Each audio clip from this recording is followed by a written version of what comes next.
आज हम आपकी मुलाकात करवाएंगे एक ऐसे नौजवान के साथ कि जिसने पाकिस्तान के लिए बहुत सारे गोल्ड मेडल हासिल किए, लेकिन ऐसा क्या हुआ कि ये इंसान वर्ल्ड चैंपियनशिप ना खेल सका। जानिए इस वीडियो में। अस्सलाम वालेकुम नाज़रीन, मैं आपका होस्ट राना नवीद और आप देख रहे हैं वॉइस ऑफ नेशन। नाज़रीन, हम मौजूद हैं इस वक्त एक ऐसे खाड़े में कि अगर मैं इस खाड़े की तारीफ़ करूँ तो इसने पाकिस्तान को नहीं बल्कि दुनिया को ऐसे ऐसे नाम दिए हैं कि जिसमें सबसे पहला नाम शाहिया पहलवान और गामा पहलवान और बहुत बड़े ऐसे नाम कि जिनके अगर शागिर्दों की बात करें तो उन्होंने दुनिया को फ़तह किया है। इसी तरह हमारे साथ आज इस खाड़े में एक ऐसा बंदा, एक ऐसा खूबसूरत नौजवान हमारे साथ मौजूद है कि अगर जिसके काम की बात करें तो मुसलसल पाकिस्तान के लिए मेडल्स ये इकट्ठे किए जा रहा है। इसके पास 3 गोल्ड मेडल, 1 सिल्वर मेडल मौजूद है। और इस काबिलियत की बात करें तो काबिलियत का ये आलम है कि जो हमारी जो नेशनल चैम्पियनशिप्स जो हो रही हैं उसमें कंटिन्यू जो है बर्तरी हासिल कर रहे हैं। तो मैं ज़्यादा गुफ्तगू नहीं करूँगा, इन्हीं से जानेंगे इनके काम के बारे में। हमारे साथ मौजूद हैं खिज़र पहलवान। अस्सलाम वालेकुम। वालेकुम अस्सलाम। खिज़र, कैसे हैं आप? अल्हम्दुलिल्लाह। खिज़र, ये मिट्टी से शुरू होने वाली रेसलिंग और ये रिंग तक पहुंच गई, ये कैसे सफ़र शुरू हुआ और इसके पीछे क्या रीज़न है?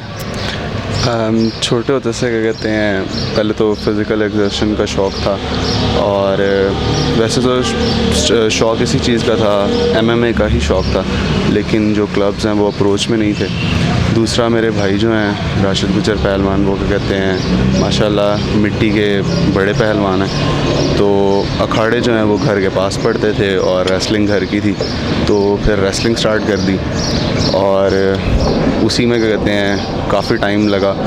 और अब आके क्या कहते हैं जो है, क्योंकि क्लब्स तो अभी भी दूर हैं लेकिन अब हम बड़े हो गए हैं, अब हम खुद जा सकते हैं, तो अब अप्रोच में है, तो इसलिए अब स्टार्ट कर दी। सुना आपके साथ बहुत ज़्यादा ज़्यादतियाँ भी हुई हैं कि आपने पहले जब MMA के लिए जब आपने अपने आप को मुकम्मल तौर पे तैयार किया और अब इंटरनेशनल तौर पे आपने बाहर जाना था तो आपकी सिलेक्शन नहीं हो सकी या आपको कोई स्पॉन्सर नहीं हो सका, इसमें कितनी सच्चाई है? जी, मुझे क्या कहते हैं जो पैंक्रेशन फेडरेशन है उन्होंने वर्ल्ड पैंक्रेशन चैम्पियनशिप के लिए सिलेक्ट किया था और मैं ये 2 मई को जो होनी थी उज़्बेकिस्तान में, तो उसके लिए मुझे स्पॉन्सर नहीं मिल सका। ट्राई खैर काफ़ी की लेकिन कोई भी स्पॉन्सर करने को तैयार नहीं, क्योंकि मेरा फ़र्स्ट इवेंट था। कोई अगर पूछ रहा है वो कहता है अच्छा पहले खेलो कोई इवेंट, किसी पहले स्पॉन्सर के साथ काम किया है, तो कोई स्पॉन्सर करने को नहीं तैयार था, तो उस वजह से क्या कहते हैं मैं नहीं जा सका। नाज़रीन, यानी कि ज़्यादती की इंतहा ये है कि जब ये लोग अपने ज़ोरे बाजू जब फिर अप्रोचेस लड़ाते हैं और दूसरे ममालिक में जाकर और खेलना शुरू कर देते हैं, तो तब ये होता है कि पाकिस्तान का लड़का था और पाकिस्तान में नहीं खेला। तो यार, जब ये इतने टैलेंटेड लोग के जब आपके पास मौजूद होते हैं, हम लोग तब उनकी कदर नहीं करते। यानी एक स्पॉन्सर ना होने की वजह से ये बंदा कि जो पूरे पाकिस्तान के पहलवानों को कंटिन्यू बीट कर रहा है, ये सब स्पॉन्सर ना होने की वजह से आगे नहीं बढ़ सका।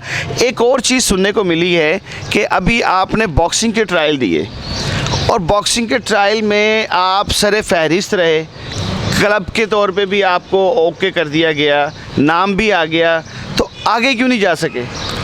ये बॉक्सिंग के ट्रायल तकरीबन 1 हफ़्ता पहले हुए हैं। नेशनल गेम्स जो हो रही हैं उसके पंजाब के बॉक्सिंग के ट्रायल्स, और वो मैंने अल्हम्दुलिल्लाह विन किए हैं। बाकायदा फेडरेशन ने नाम वगैरह, मेरा नंबर, सारा कुछ लिया है, मुझे कैंप के लिए सिलेक्ट किया और कहा कि आपको हम कांटेक्ट करके बताएंगे 1-2 दिन में कि कैंप कब लग रहा है। और अब क्योंकि 1-2 दिन रह गए हैं जाने में कोयटा, और मुझे अब पता लग रहा है कि मेरी जगह किसी और लड़के को सिलेक्ट कर लिया जिसने ट्रायल भी नहीं दिए, और ये कहा जा रहा है कि जी फेडरेशन का रोला है, उन्होंने क्या कहते हैं 2 फेडरेशंस हैं और दूसरी ने सिलेक्ट कर लिए हैं, तो इस तरह से कर रहे हैं, जबकि मैंने ट्रायल्स नहीं हैं, मेरिट पे सिलेक्ट हुआ हूँ और फेडरेशन ने सिलेक्ट किया है सारा कुछ, और बाद में क्या कहते हैं उन्होंने अब मुझे पता लग रहा है 1-2 दिन पहले कि इस तरह से।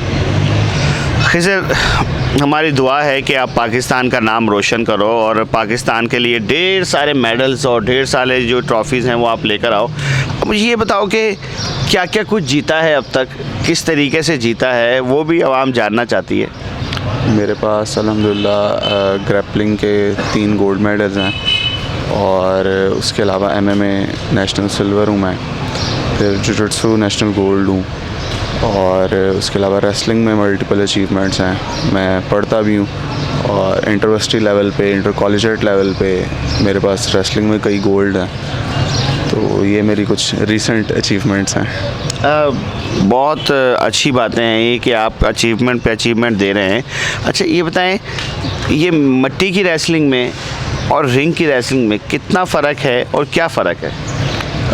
ये जो मड रेसलिंग है इसमें सिर्फ आपने कमर लगानी होती है और अगर आप फ्री स्टाइल रेसलिंग की बात करें तो उसमें पॉइंट्स आ जाते हैं, आपने पॉइंट स्कोर करना होता है। और अगर MMA की बात करें तो वो तो मिक्स मार्शल आर्ट्स है, उसमें आपकी फिर स्ट्राइकिंग भी है, ग्रैपलिंग भी है, उसमें आपकी क्या कहते हैं रेसलिंग भी आ जाती है, उसमें भी पॉइंट स्कोर आ जाता है, लेकिन उसमें भी मल्टीपल है। अगर आपने सबमिट कर दिया, आपने नॉकआउट कर दिया तो उससे भी फ़ाइट ख़त्म हो जाती है। यानी कि MMA जो है वो तमाम जो फाइट्स हैं उनका एक मिक्सचर है। तो अच्छा मुझे एक चीज़ बताएं कि कहा जाता है कि ये जो WWE है ये नूरा कुश्ती में आती है, क्या जाहिर है आप तो रिंग पे हैं, क्या ये बात ट्रू है कि क्योंकि MMA का तो हम देखते हैं कि पंच लगा, नाक यहाँ से ब्लीड करना शुरू कर दी या कान ब्लीड कर रहा है या ये जबड़ा टूट गया है, वो तो दिख रहा होता है, बट ये जो WWE है ये तो समझ से बाहर है कि ऐसा है?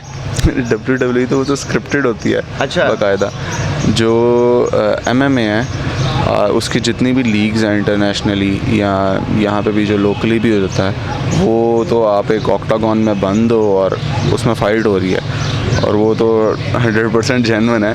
अब एक बंदा जिसे पंच पड़ा है या जो नॉकआउट हुआ है ऐसे वो गिर रहा है और एकदम से ऐसे उठ के मारना शुरू कर दे तो ये समझ में आता है आपकी। तो ऐसे नहीं होता, वो बाकायदा स्क्रिप्टेड होती है प्रॉपरली और वो रियल नहीं होती, स्क्रिप्टेड। कितने पंच अब तक खा चुके हैं आप? मैंने जो नेशनल जो MMA की लड़ी थी तो मेरे ख्याल से पूरी चैम्पियनशिप में कोई 6 से 7 फाइट्स थी और शायद 2 से 3 पंच पड़े होंगे पूरी चैम्पियनशिप में। ओ यानी कि इतनी प्रैक्टिस थी कि आपने पंच भी नहीं खाया एक? ऐसे ही है, पूरी चैम्पियनशिप में सिर्फ 1 से 2 पंच पड़े हैं और नहीं तो क्या कहते हैं सारा फेस ही बिगड़ जाता है। हमें पंच नहीं पड़ते हैं क्योंकि हमारा रेसलिंग है, तो ये हमें बहुत बेनिफिट है। आपने किक किया, आपने पंच किया, आपने टेक डाउन करके नीचे, अब अगला नीचे आ गया, वो अगले की गंबख्ती आ गई है अगलों के सारी शक्ल बिगड़ गई है क्योंकि हमने टेक डाउन किया है, आगे रख लिया, अब ग्राउंड एंड पाउंड, अब ऊपर से उन्हें मार रहे हैं, अब वो खा रहे हैं, अब नीचे आएंगे तो मार पड़ेगी, या सामने खड़े होंगे ज़्यादा देर, स्ट्राइकिंग चलेगी तो फिर हम किक पंच किया है, टेक डाउन कर लिया।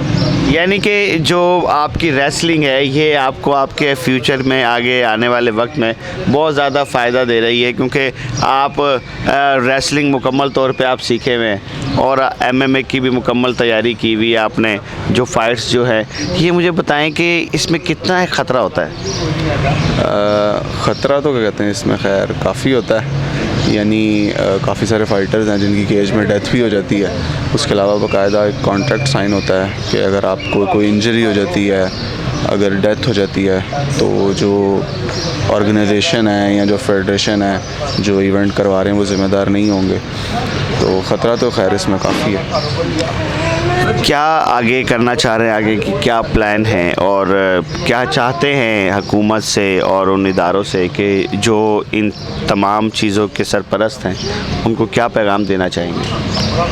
पहले तो ये कि काफ़ी डिसअपॉइंट हूँ, ये जो अब रिसेंट जो है हुआ है अब ये बॉक्सिंग वाला, उससे पहले कहते हैं जब मैं सेलेक्ट हुआ था तो मैं बड़ा खुश था कि मैं वर्ल्ड चैम्पियनशिप के लिए सेलेक्ट हो गया हूँ, लेकिन स्पॉन्सर ही नहीं मिल सका। तो इन चीज़ों से खैर काफ़ी डिसअपॉइंट हो जाता हूँ। और दूसरा हुकूमत से क्या कहना है, हुकूमत के अपने ही नहीं मसले ख़त्म हो रहे, उनकी अपनी लड़ाइयाँ नहीं ख़त्म हो रही। तो हाँ, प्राइवेट ऑर्गेनाइजेशंस जो हैं वो उन्हें चाहिए कि वो स्पॉन्सर करें एथलीट को और ताकि वो आगे जा सकें। सिर्फ एक ही गेम क्रिकेट है जिसको क्या कहते हैं स्पॉन्सर किया जा रहा है, बाकी किसी भी गेम को नहीं देखा जाता।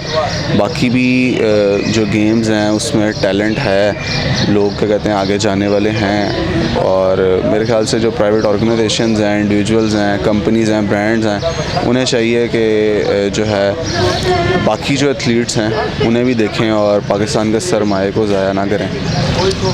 बिल्कुल ठीक कह रहे हैं नाज़रीन कि कम से कम जो प्राइवेट इदारे हैं, अगर गवर्नमेंट के इदारे इस टाइम नहीं साथ दे रहे तो प्राइवेट इदारों को ये चाहिए कि उन लोगों के लिए काम करें कि जो टैलेंटेड हैं और मेरिट पे पूरा उतरते हैं। और प्राइवेट इदारों की तो बात बाद में आती है, पहले तो उन सेक्टर्स की बात आती है कि जो ये ऑर्गेनाइजेशन संभाले बैठे हैं। अपने मेज़बान राना नवीद को इजाज़त दीजिए इस उम्मीद के साथ कि आप अपना बहुत सारा ख्याल रखेंगे। अल्लाह हाफ़िज़ नासिर।